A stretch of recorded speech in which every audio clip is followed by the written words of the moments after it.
Gagawa po tayo ng request ng aking pamilyang Saragosa.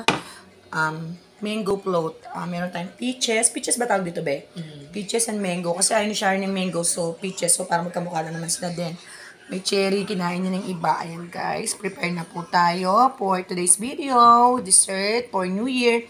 So, gumagawa po talaga ako ng dessert every 30th. Kasi, next day 31, mga ano naman, ibang food naman ang ating like spaghetti, mga ulam-ulam, mga barbecue, ganyan. So, para hindi ako mangarag, gagawa ako ng dessert tuwing 30. Layer na tayo. Siyempre, ang unang batas ko sa paggawa ng mga pagkain dapat malinis, guys. Talagang as in maarte ako talaga, guys. Aminado ko dyan. Dapat malinis ang pagkain na ilalagay natin sa ating katiyanan. Kaya, guys, ng super hugas, namuti ng kamay ko kakanghugas. Ayan guys ha, nag-layering na po tayo ng ating graham, mango graham, requested by my family at ng aking asawa, favorite niya po talaga ito.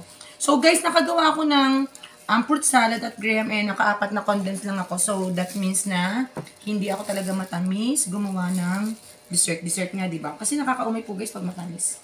Ayan guys, mamaya ko nilang papapakita ang ating finished product. Pero alam niyo naman ang finished product ng graham, diba? So ayan guys. Okay, see you later!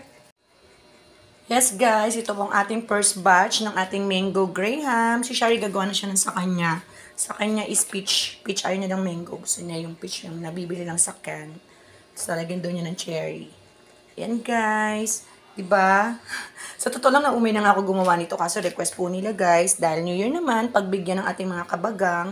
Ayan guys, diba? Super yummy and super linis. Number 1 po talaga sa akin yon. Bukod sa masarap, dapat malinis. Okay guys, thank you guys for watching. Hope you like this video. Happy New Year po sa ating lahat. Keep safe, good health, at salamat sa Diyos. Thank you.